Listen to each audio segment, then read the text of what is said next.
Bismillahirrahmanirrahim. Assalamualaikum warahmatullahi wabarakatuh. Alhamdulillah. Alhamdulillah bi ni'matihi tatimmus salihat. Wassalatu wassalamu ala sayyidina Muhammadin sahibul mu'jizat. Wa ala alihi wa sahbihi ulil fadli wa darajat. Allahumma salli wa sallim wa barik wa karrim ala sayyidina Muhammadin al-Fatihi lima ughliq wal khatimi lima sabaq nasiril haqqi bil haqq wal hadi ila siratikal mustaqim wa ala alihi wa sahbihi haqqa qadrihi wa miqdarihi al-azim. Amma ba'du. Yang dimuliakan pengerusi Aljatan Kuasa Surah Fathul Rahman, imam, para petugas, para penduduk, hadirin hadirat yang dirahmati oleh Allah Subhanahu wa taala. Kita berdoa kepada Allah dengan berkat majlis ilmu dan tazkirah yang merupakan salah satu dari sebab dan tempat yang mustajabud da'awat. Mudah-mudahan Allah Subhanahu wa taala sentiasa merahmati kepada kita dan memberikan keberkatan kepada umur kita, dilindungi oleh Allah dan dijaga daripada wabak dan balak, serta diberikan kepada kita kebahagiaan di dunia dan juga di akhirat. Amin Allahumma amin. Kita bersyukur kepada Allah dengan nikmat dapat untuk duduk bersama di dalam majlis zikir atau majlis ilmu di saat yang istimewa, iaitu di antara Maghrib dan Isya, yang merupakan waktu yang cukup berharga, sehingga disebutkan ketika mana ditafsirkan firman Allah Subhanahu wa taala, tatajafa junubuhum 'anil madaji' yad'una rabbahum bil yad'una rabbahum khaufan wa tama'an wa mimma razaqnahum yunfiqun. Dalam surah Alif Lam Mim Sajdah, mereka mengangkat rusuk atau lambung mereka dari pembaringan untuk berdoa, bermunajat, memohon kepada Tuhan mereka, iaitu Allah Subhanahu wa taala, khaufan wa tama'an, dalam keadaan takut dan berharap, dan daripada sebahagian dari harta yang kami, rezeki yang kami kurniakan, mereka infakkan di jalan Allah Subhanahu wa taala. Ditafsirkan di atas tafsir daripada ayat tersebut adalah mereka sanggup untuk mengangkat akan diri mereka daripada berehat dan baring setelah penat bekerja di waktu siang, adalah di antara waktu Maghrib dan Isya, yang menjadi adat kebiasaan orang-orang Arab pada waktu dulu. Mereka di antara waktu Maghrib dan Isya ini adalah waktu mereka tidur ataupun berehat. Tapi kerana besarnya fadilat waktu ini yang disebutkan oleh Nabi SAW, mereka sanggup ketika itu meninggalkan tempat baring mereka untuk mereka isi dengan zikrullah, dengan ilmu, dengan ibadah kepada Allah Subhanahu wa taala. Oleh kerana itu dalam Sahih Bukhari diriwayatkan Nabi pernah salat sunat di antara Maghrib dan Isya itu dengan membaca surah Al-Baqarah untuk memenuhkan akan waktu di antara Maghrib dan Isya ini dengan amal ibadah. Maka alhamdulillah, ketika mana waktu yang disebutkan dengan waktu prima atau prime time ini, kita isi dengan ilmu, kita isi dengan peringatan-peringatan. Mudah-mudahan dianya memberi manfaat kepada kita, sebagaimana Allah berfirman, fadzakir fa inna dzikra tanfa'ul mu'minin. Dan berikanlah peringatan, kerana peringatan itu akan bermanfaat kepada orang-orang yang beriman.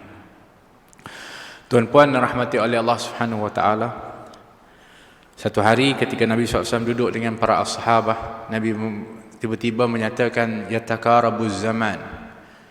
Nabi mengatakan waktu semakin dekat, kata Nabi.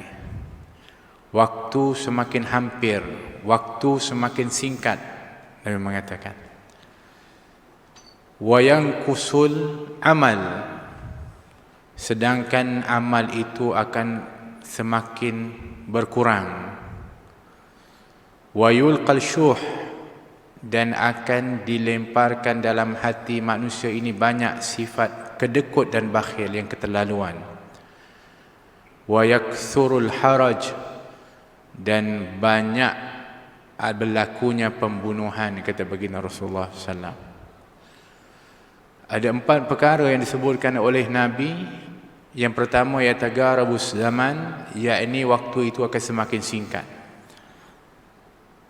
Maksud waktu semakin singkat adalah tak terasa waktu berlalu, sehingga sedar-sedar kita sudah pun hampir Ramadan. Begitu zaman yang Nabi mengatakan yatakarab, dianya terasa sangat singkat.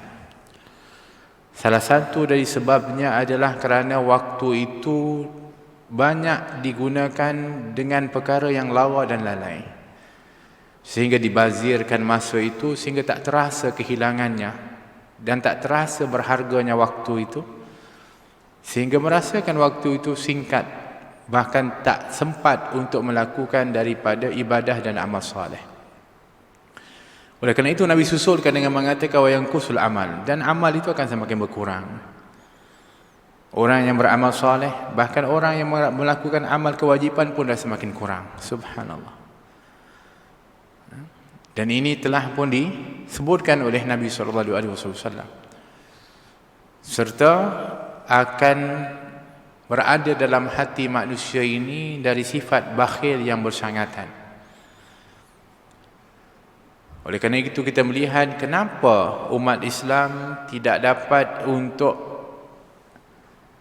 bersatu bersama, saling ta'awanu 'alal birri wat taqwa, saling tolong-menolong dalam kebaikan dan ketakwaan.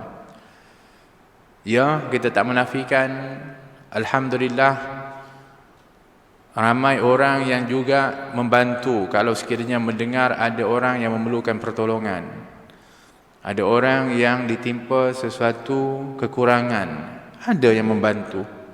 Akan tetapi ketika mana nak disatukan di dalam kesatuan kaum muslimin untuk membantu di antara satu dengan yang lain membangun kepada Islam, itu akan ada dalam hati di antara masing-masing adalah syadidul bukhul, iaitu sangat bakhil, rasa tak nak, rasa tak ada faedah, tak ada apa.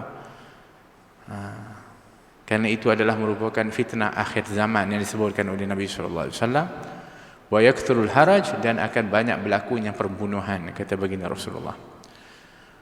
Ashabah ketika mana menyebutkan banyak berlaku pembunuhan di zaman kita, wahai Rasulullah, juga kalau berlaku peperangan akan berlakulah pembunuhan. Kata Nabi SAW, tak sama. Yang berlaku di zaman kita ini, kata baginda Rasulullah SAW, adalah peperangan di antara kaum muslimin dan orang-orang yang kafir yang memerangi kepada Islam. Tapi nanti yang banyak berlaku adalah pembunuhan di antara umat Islam dengan umat Islam, kata baginda Rasulullah. La ilaha illallah.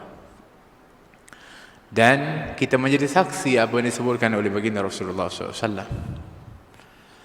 Peperangan yang berlaku hari ini,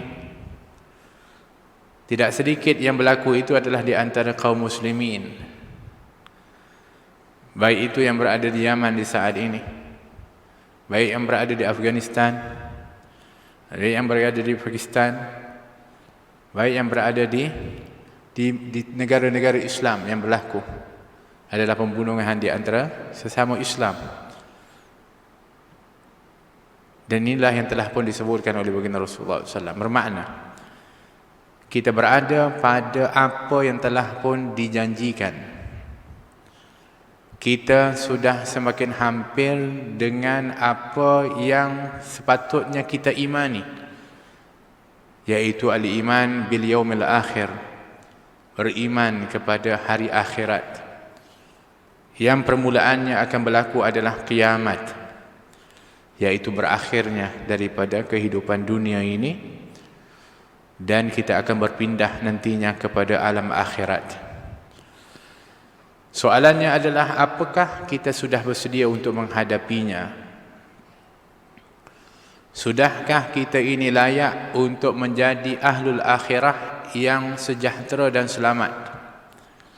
Sudahkah kita menepati kepada syarat-syarat untuk kita kembali kepada Allah Subhanahu wa taala?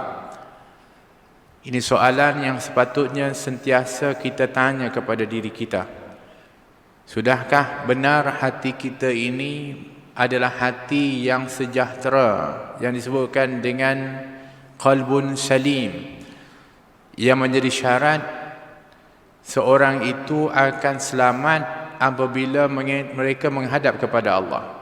Ketika mana Allah berfirman, yauma la yanfa'u malun wala banun illa man atallaha biqalbin salim, hari yang tak ada manfaat harta dan anak kecuali mereka yang datang kepada Allah dengan hati yang sejahtera. Sudah sejahterakah hati kita? Itu soalannya. Sudahkah terobat penyakit sombong yang ada pada diri kita, yang mana pernah tak kita memandang orang lain dengan pandangan hina atau merendahkan, merasa kita lebih baik, kita better than others? Kalau ada seperti itu, bermakna kita belum lagi disebutkan hati kita adalah hati yang sejahtera. Bagaimana dengan hasad dengki kita kepada orang lain? Tak selesa ketika seseorang itu diberikan kesenangan, ditimpakan dengan kekurnia dari Allah Subhanahu wa taala. Tak berapa selesa hati kita, bermakna kita ada penyakit hasad. Macam mana kita nak kembali kepada Allah Subhanahu wa taala? Bagaimana kita menghadapi daripada ujian Allah? Sudahkah benar kita rida kepada apa saja yang Allah Subhanahu wa taala takdirkan kepada kita ketika ditimpakan kepada kita? Kerana ini semua adalah merupakan daripada syarat untuk kita kembali kepada Allah dengan qalbun salim, dengan hati yang sejahtera. Sudahkah cukup amal kita untuk melayakkan kita meraih rahmat Allah Subhanahu wa taala? Sudahkah benar ikhlas amal kita? Kerana sebanyak mana pun kamu beramal, yang hanya diterima oleh Allah adalah amal yang ikhlas. La ilaha illallah, itu pun kita masih lagi sebenarnya struggle untuk nak pastikan amal-amal kita diterima oleh Allah Subhanahu wa taala. Bukankah sepatutnya kita adalah orang yang paling takut, bimbang? Bukankah sepatutnya kita menjadi orang yang paling risau akan nasib kita nanti di akhirat? Tapi yang lebih menghairankan, yang lebih risau akan keadaan di akhirat itu adalah Nabi Muhammad SAW. Walaupun kedudukan Nabi itu terjamin, walaupun baginda Rasulullah SAW disebutkan mempunyai kedudukan yang paling utama di sisi Allah Subhanahu wa taala, akan tetapi Nabi mengatakan, inilah akhsyakum, ini aku adalah orang yang paling takut kepada Allah. Inilah akhsyakum lillah, aku adalah orang yang paling takut kepada Allah Subhanahu wa taala. Sepatutnya kita yang lebih takut, kerana kita tak ada jaminan pun, tak tahu apa nasib kita nanti di akhirat. Kalau kita timbang sendiri pun amal kita di saat ini, pun kita tahu betapa jauhnya lagi kita ini untuk mendapatkan daripada kurnia Allah Subhanahu wa taala. Maka ini adalah merupakan daripada perkara yang selalu sepatutnya menjadi suatu renungan dan muhasabah kepada kita. Oleh kerana itu, dalam sebuah hadis baginda Rasulullah SAW ketika menasihatkan sahabatnya yang dikasihi, Abu Dzar Al-Ghifari, Nabi SAW mengatakan, ya Abu Dzar, jaddidis safinah fa innal bahra al-amiq. Wahai Abu Dzar, perbaikilah, perbaharuilah kapalmu, kerana sesungguhnya lautan itu dalam. Lautan mana yang dalam? Lautan dunia. yang kamu mesti ada kapal yang tersedia untuk kamu naik di atasnya supaya kamu tak tenggelam dan juga menjadi orang yang lemas di dalam kehidupan dunia yang penuh dengan cabaran ini. Maka hendaklah kamu sentiasa memperbaharui dan memperbaiki kepada kapalmu, yakni sentiasa membina daripada amal kebaikan dan juga daripada amal soleh, kerana itu adalah merupakan kapal yang kamu akan perlu ada ketika mana menghadapi daripada dugaan yang penuh dengan cabaran di dalam kehidupan ini. Fa innal bahrul amik, lautan ini dalam, kata baginda Rasulullah SAW, yang kalau kamu tak ada kapal, kamu akan tenggelam di dalamnya. Ataupun kamu ada kapal tapi kapal kamu tu rosak, kamu juga akan tenggelam. Maka hendaklah kamu sentiasa perbaiki, cantikkan, elokkan, pelihara, jaga kapalmu, yakni agamamu, amal solehmu. Ini yang kamu kena jaga ketika dalam kehidupan ini. Wala tukthirul haml, ataupun dalam riwayat wa kathiril alhamd wa kathiril zat fa inna safar tawil, perbanyakkan kamu itu bekal kerana perjalanan kamu itu panjang. Bila nanti ketika mana kamu meninggal dunia, perjalanan kamu untuk kamu itu sampai kepada kesudahannya itu panjang. Di dalam kubur panjang, lama. Di mahsyar, la ilaha illallah, ribuan tahun. Bagaimana nanti ketika dihisab, setiap daripada apa yang ada itu akan ditanya. Kata baginda Rasulullah SAW, la tazulu qadamal abdi la tazulu qadamai abdi amam Allah yaum al-qiyamah illa yus'alu an arba'in. Tidak akan bergesel, maksudnya tidak akan berganjak sikit pun kedua kaki manusia itu di hadapan Allah ketika dihisab, kecuali setelah ditanya dulu 4 perkara. Yang pertama, an umrihi fima afnah, tentang umurnya, di mana dia telah pun habiskan. Bayangkan kalau ditanya setiap waktu kita ni berapa lama, dan bagaimana kita nak jawab kepada Allah Subhanahu Wa Taala. Kita bersyukur kepada Allah kalau ditanya saat sekarang ini, apa yang kamu buat pada malam Sabtu di antara maghrib dan isyak. Kita happy waktu tu, ya Allah, aku duduk di surah Fatul Rahman, aku duduk berjamaah, kemudian aku duduk mendengarkan tazkirah. Happy kita cerita. Tapi waktu-waktu yang lain, yang kita lalai, yang kita lupa kepada Allah, yang kita buat benda yang bukan-bukan, macam mana kita nak jawab kepada Allah? Tapi tak boleh untuk kita pada waktu terlidah yang biasanya membela tuannya ketika di dunia, tak mampu lagi membela tuannya ketika nanti di depan Allah Subhanahu Wa Taala. Oleh kerana itu Nabi mengatakan, man husiba udhiba, kalau orang itu betul detail dihisab oleh Allah, pasti akan diazab oleh Allah.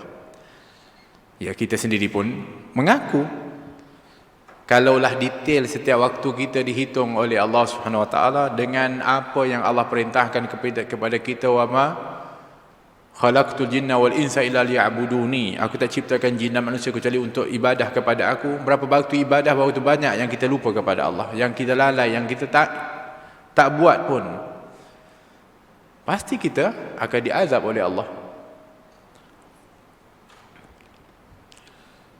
Kata Siti Aisyah, hai Rasulullah, kalau begitu semua kita akan diazab oleh Allah Subhanahu Wa Taala. Kata baginda Rasulullah, kecuali orang-orang yang dirahmati oleh Allah, maka mereka akan dihisab dengan hisaban yasira, dipermudahkan hisab oleh Allah Subhanahu Wa Taala. Mudah-mudahan kita semua digolongkan daripada orang-orang yang dimudahkan hisab oleh Allah Subhanahu Wa Taala. Oleh kerana itu, kalau kita minta, ya Allah, nanti ketika kau hisab kepada aku, hisablah dengan hisaban yasira, dan hisablah aku dengan kasih sayangmu dan kurniamu. Kalau kita minta, ya Allah hisablah aku dengan keadilanmu, habis kita. Allah itu maha adil, na'am, tapi kita mintalah dengan kasih sayang dan kurnia Allah. Tapi kalau kita kata, ya Allah hisablah aku, adili aku dengan seadil-adilnya, habis kita. Karena kalau di umur kita ini semuanya detail dihisab oleh Allah. Allahu Akbar. Sebab tu kita kena selalu berusaha, khususnya di akhir ni, ya, kita berada di akhir umur. Setiap kita ni kena rasa kita berada di akhir umur. Oh, saya muda lagi. Tak, kita di akhir umur. Kenapa? Kerana kita sebenarnya sedang menanti waktu yang ditetapkan oleh Allah, yang namanya kematian. Bermakna kita berada di setiap hari adalah akhir umur kita. Setiap hari. Sebab hilang satu hari, hilang sebahagian kita. Hilang satu hari, hilang sebahagian kita. Maka apabila kita merasakan kita sentiasa berada di umur yang terakhir, kita akan berusaha untuk memenuhkan waktu kita itu dengan amal soleh. Tapi kalau kita rasa umur kita panjang lagi, maka kita akan menjadi orang yang menangguh-nangguhkan amal. Itu disebut dengan tulul amal, iaitu orang yang panjang cita-cita, panjang harapan. Maka dia akan menjadi orang yang menangguhkan taubat. Dia akan menjadi orang yang menangguhkan amal. Nanti tualah, nanti pencen. Nak taubat nanti dulu, belum puas lagi. Ini semua adalah tipu daya syaitan. Sedangkan para as-sahabah, mereka itu sentiasa merasakan bahawa kematian itu sentiasa hampir dengan mereka. Di antaranya seorang pemuda bernama Harithah yang membesar dengan penuh keimanan. Satu hari ketika dia bertemu dengan Rasulullah, Rasul jumpa dia, Nabi mengatakan, "Kaifa asbahta ya Harithah?" Nabi nak test tengok. Ni pemuda umur belasan tahun. "Kaifa asbahta ya Harithah?" Bagaimana berpagi-pagi kamu wahai Harithah? Dia mengatakan, aku berpagi-pagi dengan keimanan kepada Allah Subhanahu wa taala, dengan keimanan yang benar. Nabi SAW mengatakan apa? Setiap kata-kata itu perlu ada buktinya. Apa bukti kata-katamu itu, wahai Harithah? Kata Harithah, ya Rasulullah, tidaklah aku melangkahkan kaki kananku kecuali aku merasakan aku tak sempat untuk melangkah kaki kiriku, kecuali aku akan meninggal dunia. Dan tidaklah berbeza pada pandanganku itu di antara emas dan juga bata. Tak sebeza, semua sama. Dan aku seolah-olah sudah melihat syurga dan orang-orang yang menikmatinya, dan aku seolah-olah melihat ahli neraka dan orang yang diadab di dalamnya. Subhanallah, begitu tinggi rasa keimanannya itu, sehingga Nabi mengatakan Harithah adalah merupakan seorang yang Allah berikan cahaya kepada hatinya. Maka Harithah mengatakan, Rasulullah, boleh tak aku minta sesuatu kepadamu? Kata Rasulullah, silakan. Aku ingin untuk kau doakan aku syahid fi sabilillah. Maka Nabi angkat tangan, doa kepada Allah. Ketika mana berlakunya peperangan benar pada waktu itu, syahid Harithah. Nabi selesai dari peperangan, balik ke Madinah. Datang ibu Harithah mengatakan, ya Rasulullah, aina Harithah? Mana Harithah? Ibunya tahu, dengar dah berita ke syahidnya Harithah. Tapi dia tanya kepada Rasulullah, itu bukan pertanyaan mana. Itu bermakna, adakah Harithah itu masih hidup? Dia tahu Harithah telah pun syahid. Tapi dia nak tanya di mana Harithah setelah meninggal dunia. Aina Harithah? Rasulullah diam. Dia mengatakan, ya Rasulullah, tolonglah beritahu kepada aku. Kerana kalau sekiranya Harithah itu berada di dalam neraka, di dalam azab Allah SWT, aku akan menangis. Tetapi kalau sekiranya dia berada di di dalam nikmat syurga, maka aku akan gembira, kata ibu Harithah. Kata baginda Rasulullah, ya Ummah Harithah, wahai ibu Harithah, ketahuilah olehmu bahawa syurga itu mempunyai banyak tingkatan, dan sesungguhnya anakmu Harithah berada fi firdausi a'la, berada firdaus yang paling tinggi. La ilaha illallah. Kenapa? Kerana sungguh-sungguhnya dia di dalam mengingati kepada akhirat. Oleh kerana itu, kita ini di antara yang menjadi kelemahan di dalam keimanan kita adalah mengimani kepada yaumul akhir. Sering lupa, sering lalai. Sehingga setiap amal perbuatan kita itu, kita tak hubung kaitkan dengan keimanan dengan akhirat. Maka berlakulah kezaliman, berlakulah rasuah, berlakulah pecah amanah, berlakulah daripada perbuatan-perbuatan yang mungkar.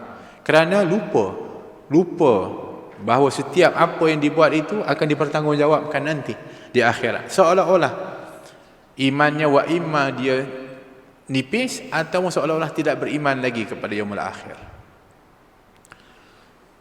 Kenapa? Kerana fitnah dunia. Sebab tu yang menghalang kepada kita mengingati akhirat adalah mata'ul ghurur ni, perhiasan yang penuh dengan tipu daya. Dia akan menutup pandangan keimanan kita untuk melihat kepada akhirat. Tak nampak.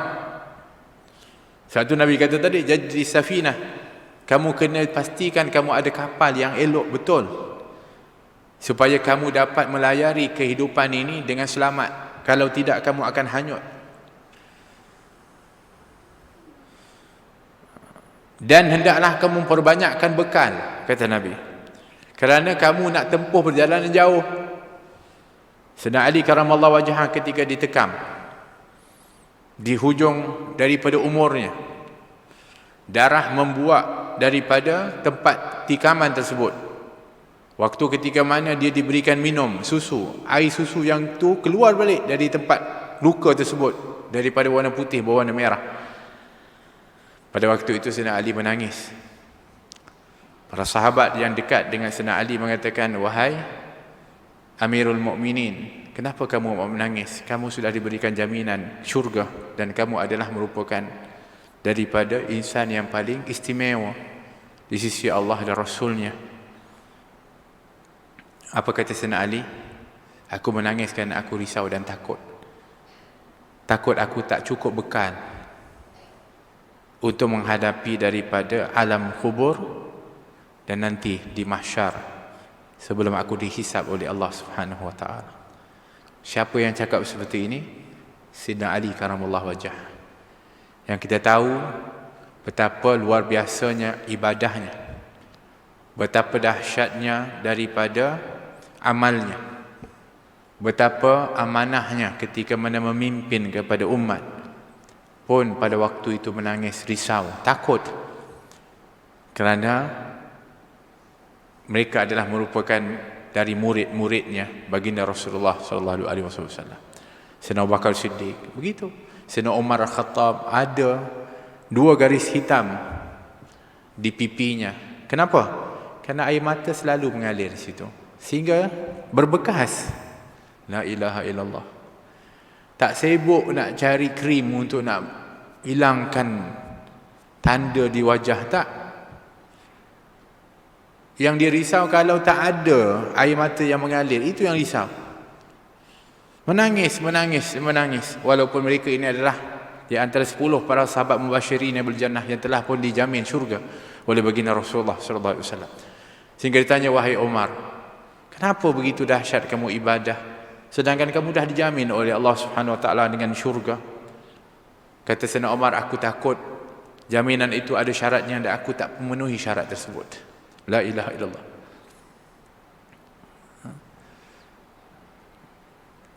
Kerana mereka ini mendengar Nabi mengatakan, lau ta'lamuna ma a'lam la dhahiktum qalilan wa la bakaitum katsira. Mereka dengar yang itu. Sebab Nabi satu ketika berjalan, dia tengok sahabat, ialah manusia, biar kita seronok-seronok Tiba-tiba adalah sedikit ketika itu ketawa-ketawa yang ada kepada sahabat. Nabi juga ada kalanya duduk dengan para sahabat. Ada kalanya sahabat-sahabat cerita-cerita zaman-zaman dulu, kenang-kenangan. Kadang-kadang Nabi senyum mendengar. Walaupun Nabi kadang-kadang tak campur pun. Asalkan jangan cerita yang bukan-bukan. Tapi kadang-kadang kalau Nabi tengok berlebihan. Pernah Nabi tengok berlebihan, ketawa. Maka Nabi duduk bersama dengan mereka. Kemudian Nabi mengatakan, "Lau ta'lamuna ma a'lam, la dhahiktum qalilan wa la baqaitum katsira." Kalau kamu tahu apa yang aku tahu, kamu akan sedikit ketawa dan banyak menangis. Terus ketika itu para sahabat menangis semuanya. Semenjak dari itu kata para sahabat, kami ketika mana ada perkara-perkara yang melucukan pun, kami akan berusaha untuk tidak ketawa lagi. Setelah apa yang disebutkan oleh baginda Rasulullah SAW. Kalau kamu tahu, kalau kamu ada ilmu, kalau kamu nampak apa yang aku tahu, kamu akan sedikit ketawa dan banyak menangis, kata baginda Rasulullah SAW. Dan sebab itulah keluarlah tokoh seperti Sayyidina Abu Bakar Siddiq yang tidak akan dia membaca Quran kecuali akan menangis. Keluarlah tokoh seperti Umar Al-Khattab radhiyallahu anhu yang air matanya sentiasa mengalir sehingga berbekas pipinya.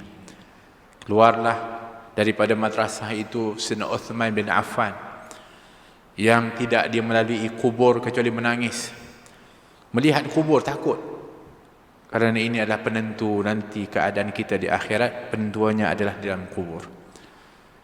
Lahirlah Sayyidina Ali karamallahu wajhah yang setiap malam akan merintih dan menangis, memegang janggutnya, "Ya Ali, ya Ali, wahai Ali, kenapa kau buat begini ya Ali, wahai Ali?" Bahkan mengatakan, "Wahai dunia, talaqtuki salasah, wahai dunia, aku talak 3 kepada kamu."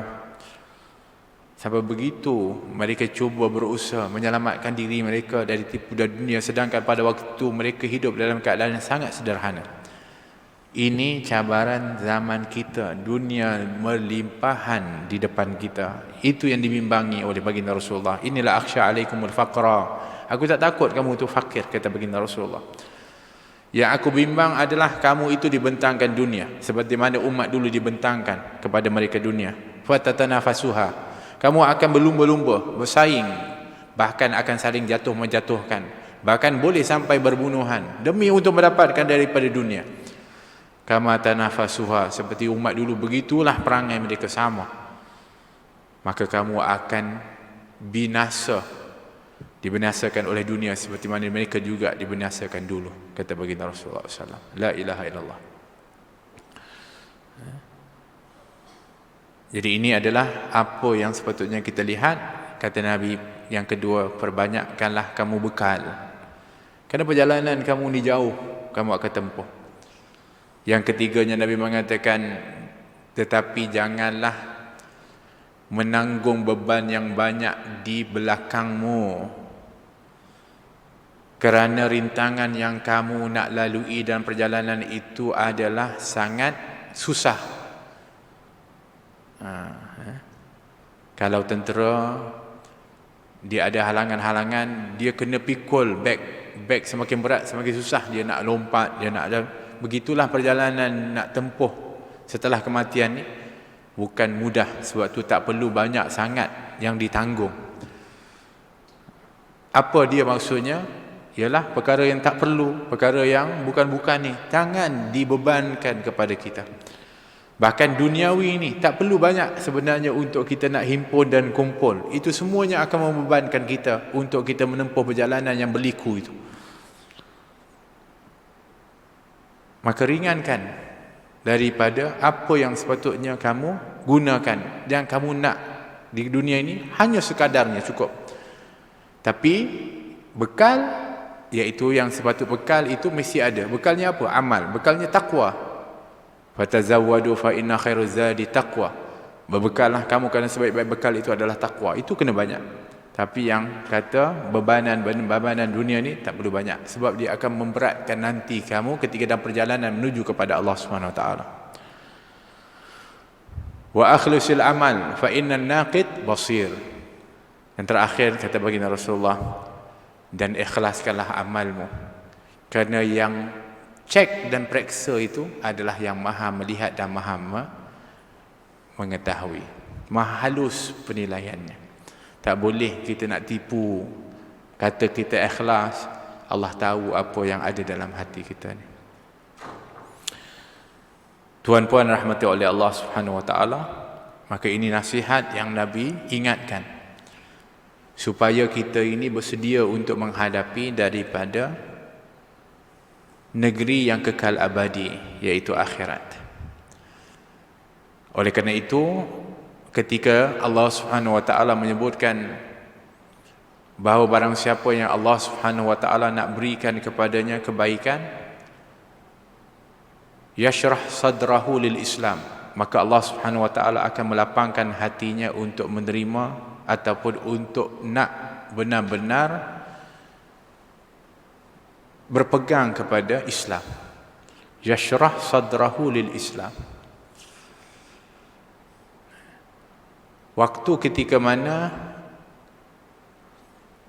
sahabat bertanya, "Ya Rasulullah, apa maksud yashrah sadrahu lil Islam?" Seperti mana dalam Al-Quran. Maka kata Nabi SAW, iaitu apabila seseorang itu diberikan nur cahaya oleh Allah SWT di dalam hatinya. Allah yang memilih hati seorang itu untuk diberikan cahaya. Maka hatinya itu akan insyarah wan fasah, hatinya akan lapang, hatinya itu akan terbuka. Kemudian Nabi mengatakan, semua itu ada alamat dan tandanya. Orang yang dikurniakan cahaya daripada cahaya Islam itu, hatinya akan terbuka dan mudah menerima. Ada tandanya. Apa tandanya? Kata baginda Rasulullah SAW, yang pertama adalah At-tajafi an daril ghurur, iaitu dia semakin menjauhkan diri daripada negeri yang penuh dengan tipu daya. Dia semakin menjauhkan diri daripada negeri yang penuh dengan tipu daya. Yang keduanya, dia semakin mendekatkan diri daripada kepada darul khulud, kepada negeri yang kekal abadi. Kemudian yang ketiga adalah wasta'dadil yaumal lil mauti qabla nuzulih, dan dia akan sentiasa mempersiapkan dirinya untuk kematian sebelum sampai kematiannya. 3 tanda. Bermakna orang ni kalau Allah berikan cahaya kepada hatinya, maka hatinya akan terbuka untuk melakukan kebaikan, iaitu dengan tandanya dia akan semakin menjauhkan diri daripada dunia, dia akan semakin dekat kepada akhirat, dan dia sentiasa nak buat perbuatan adalah perbuatan yang membawa kepada dia persiapan untuk menghadapi kepada kematian. So ini timbangan kita. Adakah kita diberikan kurnia seperti itu oleh Allah Subhanahu Wa Taala? Tengok kecenderungan kita ke mana, dunia ke akhirat. Kalau cenderung kita ini kepada akhirat, alhamdulillah. Mudah-mudahan itulah yang disebutkan Allah kurniakan hati kita ini dengan nur cahaya Islam. Tapi kalau masih lagi cenderung kepada dunia, yang asyik difikirkan, yang selalu dijadikan perhatian adalah dunia. Macam mana nak dapat dunia begini, macam mana nak kaya, macam mana, semuanya untuk keduniaan, maka ini masih lagi belum. Dan apabila dia berbuat sesuatu, adakah perbuatan itu ada link dan sambungan, kesinambungan dengan kematiannya? Buat seperti ini, apa kita akan dapat di kubur? Kalau buat begini, apa kita akan dapat di mahsyar? Ini timbangan yang sepatutnya kita timbang. Kerana setiap sesuatu itu sudah pun ditentukan balasannya oleh Allah Subhanahu wa taala, dan diajarkan oleh baginda Rasulullah sallallahu alaihi wasallam. Ta'adzan, fadhal.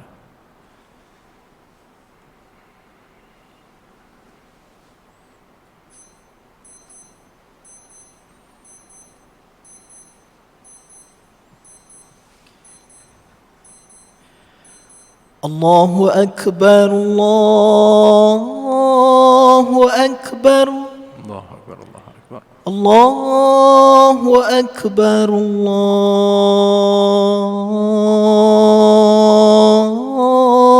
الله أكبر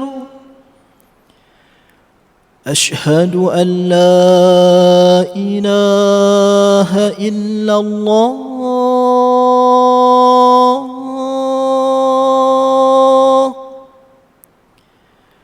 أشهد أن لا إله إلا الله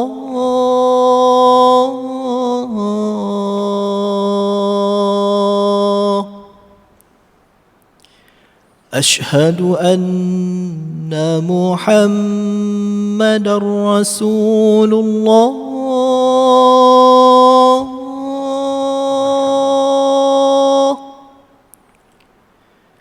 أشهد أن محمدا رسول الله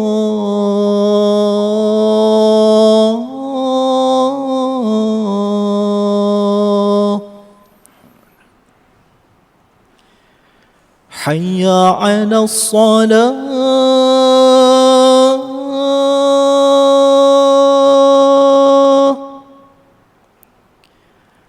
حي على الصلاة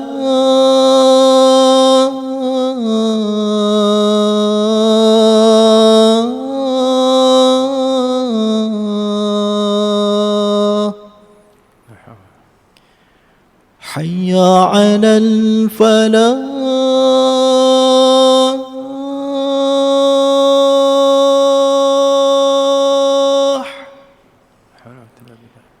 حي على الفلاح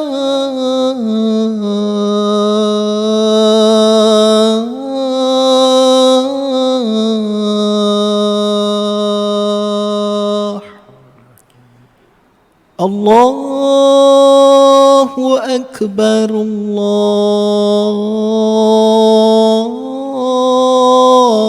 أكبر الله أكبر الله أكبر لا إله إلا الله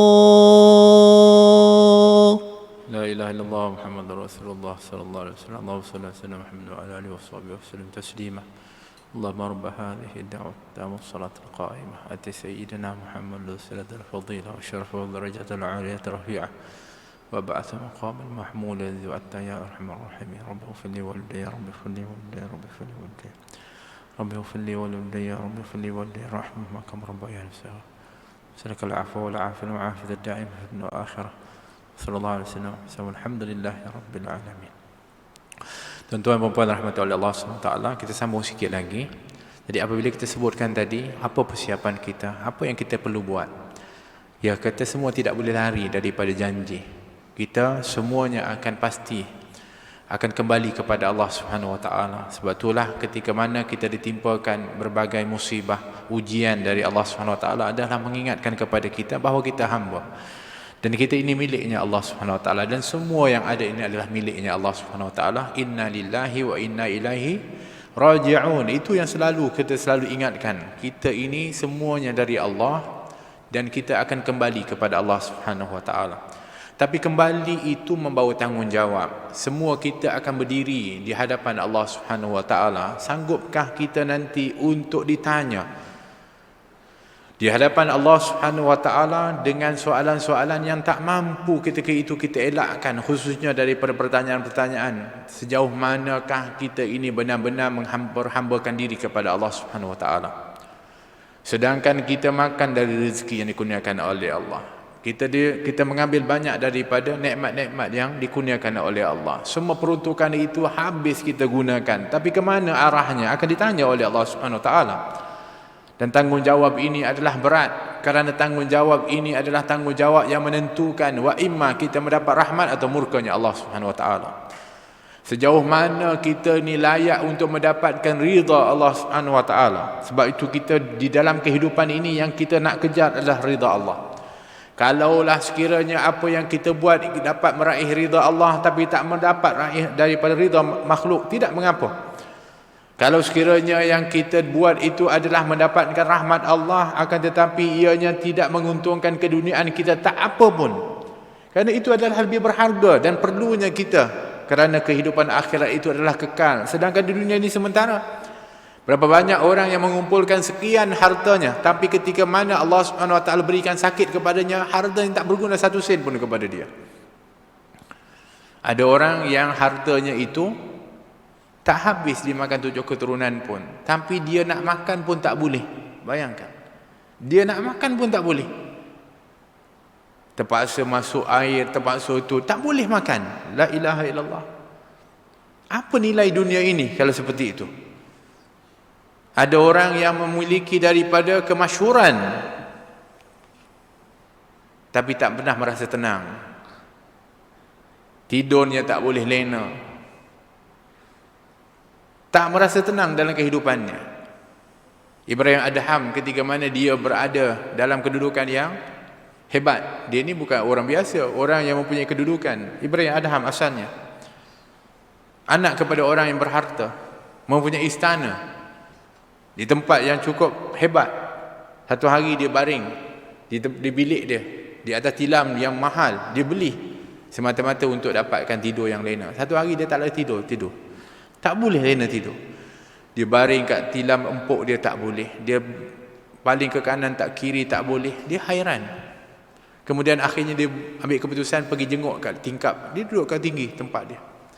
Dia tengok, dia nampak ada seorang gelandangan, orang miskin tidur dekat jalan, musim sejuk. Yang dia hairan tu, dia boleh tidur lena kat bawah tu dengan hanya beralaskan daripada kain. Dia yang tidur di tempat yang hebat, tilamnya empuk, ada pemanas pula, tak boleh tidur. Tak puas hati dia, turun dia dari tempat sana, pergi jumpa orang tu. Kejut kan? Bangun. Kenapa? Aku nak tanya kepada kamu, macam mana kamu boleh tidur lena macam ni? Tempat tak selesa, sejuk, dalam keadaan tak ada pun tilam, tapi boleh tidur lena. Orang tu pun, awak siapa? Aku Ibrahim Adham. Duduk mana? Tu, istana besar tu. Apa kata orang tu, yang tu? Oh, patutlah, kalau saya duduk situ pun tak terlena juga. La ilaha illallah. Kalau saya duduk situ pun saya pun tak lena juga. Subhanallah. Kita selalu ditipu. Oh, kalau kita dalam ni, kita ada ni, kita akan bahagia. Kalau kita ada dunia ni, kita kaya, kita akan jaya. Kita ditipu. Sedangkan ketenangan, kebahagiaan, keberkatan itu bukannya dunia, tapi itu anugerah dari Allah Subhanahu Wa Taala. Yang Allah telah pun letakkan syarat-syaratnya untuk kamu mendapatkan kebahagiaan, sudah ditunjukkan oleh Nabi SAW. Bahkan Allah sebut dalam Al-Quran, qad aflahal mu'minun. Kamu nak berjaya, kamu nak bahagia, orang beriman, ada syaratnya. Alladzina hum fi salatihim khashi'un. Orang yang dalam solatnya khusyuk, berbahagia. Orang yang berpaling daripada perkara-perkara yang lara, anil lagwi mu'ridun, daripada perkara lara dia berpaling. Ini yang kita pula nak tenang, kita pergi tengok benda lara. Apa yang? Oh, saya nak happy, saya tengok lawak. Saya nak itu, saya tengok cerita. Untuk apa? Saya rasa happy, saya rasa bahagia. Tipu. Sepatutnya dia berpaling daripada itu, baru dia bahagia. Orang yang tunaikan zakat, orang yang menjaga kemaluannya, disebutkan syarat-syaratnya oleh Allah Subhanahu Wa Taala nak dapat bahagia. Bukan kita yang tafsirkan kebahagiaan itu melalui apa yang kita nafsu kita. Kamu nak dapat ketenangan pun Allah Subhanahu Wa Taala dah sebutkan di mana. Rasulullah tunjukkan tempat dia. Kamu nak dapat tenang, datang ke masjid. Kamu nak dapat tenang, datang majlis ilmu. Kamu nak tenang itu dalam majlis zikir. Kamu nak tenang, berzikir kepada Allah Subhanahu Wa Taala. Yang kita ni pergi ikut nafsu kita. Oh, kalau saya dengar lagu ni tenang, saya dengar orang tu nyanyi-nyanyi bukan-bukan tu tenang. Tenang apa? Tenang apa maksudnya? Ini bukan ketenangan. Kita ditipu. Akhirnya kita akan serabut, akhirnya kita bermasalah, akhirnya kita stres, kerana apa yang kita rasa bahagia, apa yang kita tenang, itu sebenarnya sebalik daripada apa yang kita sangka. Sedangkan orang-orang yang sentiasa tenang dengan zikir, sentiasa tenang dengan majlis ilmu, sentiasa tenang dengan majlis-majlis zikir, sentiasa tenang ketika munajat kepada Allah. Mereka betul-betul berada dalam penuh ketenangan. Nah, ini yang kita kena betulkan balik mindset kita. Begitu juga dengan keberkatan. Nak dapat keberkatan dari Allah SWT ada syaratnya. Nak berkat umur kita, nak berkat harta kita, semuanya ada, sudah ditunjukkan, dicontohkan oleh baginda Rasulullah SAW. Nak berkat harta, banyakkan bersedekah, tunaikan zakatmu, hartamu kan kebarakah, tolong orang, prihatin kepada orang lain, berkat hartamu. Bukan mesti banyak, berkat itu yang lebih utama. Tapi kita ditipu, banyak itu tanda berkat. Siapa kata? Akhirnya dikumpul. Tapi tak rasa keberkatannya. Tak. Akhirnya lupa bayar zakat. Dah semakin kedekut.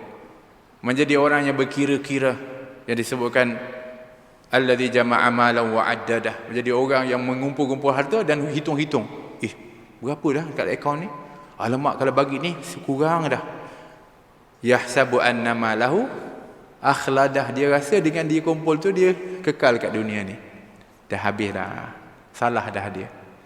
Pertama tu konon-kononnya nanti, banyak nanti harta aku boleh lah. Sebab tu kita sebutkan, kita ni jangan tangguh amal. Kita nak sedekah bukan tunggu kaya. Berapa ramai orang, nanti saya kaya, nanti saya banyak sedekah. Siapa kata?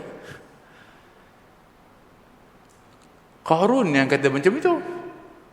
Ya Rasul, ya wahai Nabi Musa, doakan aku kaya. Nanti aku kaya, aku akan bantu semua.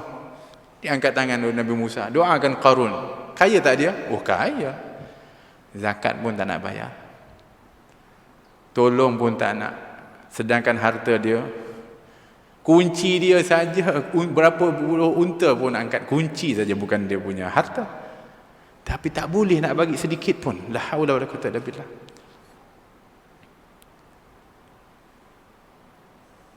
Kerana tak ada keberkatan dalam hartanya. Begitu kalau kita nak berkat dalam umur, kita perlu untuk berusaha memenuhkan waktu kita ini dengan kebaikan. Baru ada keberkatan umur kita. Tak jumpa orang kecuali senyum, beri salam. Kemudian kalau duduk dengan keluarga kita, jadi orang yang baik di dalam keluarga kita, selalu berhubungan baik dengan jiran baik. Kita buat baik dengan orang ni, berkat waktu kita. Masya Allah. Kita pun seronok hidup. Tapi kalau sekiranya dengan orang ni kita benci orang ni, kita musuh orang ni, tak kena betul semua, kita akan sempit. Tak berkat hidup kita ni. Subhanallah. Sebab tu yang melahirkan keberkatan dalam kehidupan kita adalah akhlak. Wa khaliqin nasi bi khuluqin hasan, kata baginda Rasulullah. Berakhlaklah kepada manusia itu dengan akhlak yang mulia dan baik. Maka kamu akan dapat keberkatan kehidupan kamu itu. Kamu akan bahagia. Dan akhlak itu sudah dicontohkan oleh baginda Rasulullah sallallahu alaihi wasallam. Maka kita kena contoh kepada Nabi SAW. Tuan-puan rahmati oleh Allah, maka inilah yang perlu untuk kita sentiasa cuba berusaha untuk nak bersedia memenuhkan waktu-waktu baki hidup kita ini. Kerana kita semakin hampir untuk kembali kepada Allah Subhanahu Wa Taala. Bukan jumlah atau nombor, itu bukan penentu kepada umur kita. Bukan nombor, tapi adalah ketetapan yang Allah tetapkan. Dan kita tak tahu apa ketetapan Allah. Adakah tua? Adakah muda? Adakah sekarang? Ataupun esok lusa? Semua itu dalam rahasianya Allah SWT. Bukan itu yang menjadi perkiraan kita. Tapi berkira-kiralah kita berapakah banyak amal yang telah kita lakukan. Kerana inilah sebenarnya yang akan menjadikan kita ini orang yang bersedia untuk menghadapinya. Dan kalau tuan-tuan dan puan-puan buat di sekarang ini, terus buat kebaikan, maka itu mudah-mudahan menjadi tanda bahawa Allah nak berikan kepada kita husnul khatimah. Kerana kalaupun orang tu banyak buat salah pun, pernah buat salah sebesar mana pun, tapi di akhir umur dia buat baik, dia sungguh-sungguh, maka dianya adalah menjadi tanda yang Nabi mengatakan, apabila seorang itu Allah nak berikan kebaikannya, maka Allah akan permudahkan dia berbuat amal baik di penghujung umurnya sehingga mendapatkan husnul khatimah. So kita berpeluang untuk mendapatkannya. apabila kita sekarang ini mempergiatkan daripada amal ibadah dan amal soleh, yang tak tahu bila nanti kita mati, insya-Allah kalau kita mati kita akan mendapatkan husnul khatimah. Dan kita berdoa kepada Allah Subhanahu, mudah-mudahan Allah sentiasa membantu kepada kita dan menolong kita untuk melakukan daripada amal-amal kebaikan dan amal soleh. Allahumma a'inna ala dzikrika wa syukrika wa husni ibadatik ya rabbal alamin. Fanzur ilaina wasqina ka'sal hana washfi wa'afi ajilan mardana waqdi lana al-hajati wahsin khatmana 'indal mamati wa aslihan uqbana ya rabbi wajma'na wa ahbaban lana fi darikal firdausi ya rajwana ya rabbal alamin. Ya rahman, berkati umur kami ya Allah, berkati daripada masa kami ya Allah, rahmati kepada kami dan keluarga kami ya rabbal alamin. Ya Allah, berikan kebaikan kepada kedua orang tua kami yang berjasa dalam kehidupan kami. Jagalah anak-anak kami ya Allah, jadikan mereka saleh dan salihah di dunia dan juga di akhirat ya rabbal alamin. Ya Allah, jadikanlah para jamaah kami jamaah yang sentiasa terkumpul dalam kebaikan, yang mengajak kepada kebaikan, yang sentiasa suka kepada kebaikan. Dan ya Allah, kumpulkan kami dengan mereka di dalam kebaikan dan nanti di tempat-tempat yang baik, dan khususnya nanti dikumpulkan di akhirat di tempat yang terbaik bersama insan yang terbaik, Nabi Muhammad sallallahu alaihi wasallam. Ya rabbal alamin, selamatkan kami semua ya Allah ketika menjadi ashabul kubur. Ya Allah, lapangkan kubur kami, cahayakan kubur kami ya Allah ketika mana banyaknya kubur-kubur yang gelap dan sempit. Ya Rahman Rahim, lapangkan kubur kami dan cahayakan kubur kami. Ya Allah, jadikan kubur kami taman-taman syurga-Mu ya Allah. Janganlah Kau jadikan kubur kami daripada lubang neraka ya rabbal alamin. Ya Allah, mahsyarkan kami di bawah liwal hamdi yang dipegang oleh Nabi Muhammad sallallahu alaihi wasallam. Janganlah Kau pisahkan seorang pun daripada kami ya rabbal alamin. Ya Allah, layakkan kami minum daripada telaga haud Nabi Muhammad sallallahu alaihi wasallam, syarbatan hani'atan mari'atan la nadma'u ba'daha abada. Yang kalau kami minum, kami tak akan dahaga selama-lamanya ya Allah. Matahari semakin dekat waktu ketika di mahsyar, naungilah kami dengan naungan-Mu ya Allah. Pada hari tak ada naungan kecuali naungan-Mu ya rabbal alamin. Ya Allah, ketika kami dihisab-hisablah dengan hisaban yasirah, ataupun Kau pilihlah kami untuk tergolong dan golongan orang-orang yang masuk ke dalam syurga tanpa hisab ya rabbal alamin. Mantapkanlah kedua-dua kaki kami ya Allah melintasi sirat-Mu ya Allah. Janganlah ada seorang pun daripada kami tergelincir jatuh ke dalam neraka-Mu ya rabbal alamin. Tidak orang tua kami ya Allah, bukan anak-anak kami ya Allah, bukan orang-orang yang kami kasihi ya Allah. Selamatkan kami semua ke seberang sana untuk dikumpulkan dan dimasukkan ke dalam syurga bersama Nabi Muhammad sallallahu alaihi wasallam ya rabbal alamin. Rabbana atina fid dunya hasanah wa fil akhirati hasanah wa qina adzabannar. Wa sallallahu ala sayyidina Muhammad wa ala alihi wasallam. Alhamdulillahi rabbil alamin wal afu minkum. Wassalamu alaikum warahmatullahi wabarakatuh.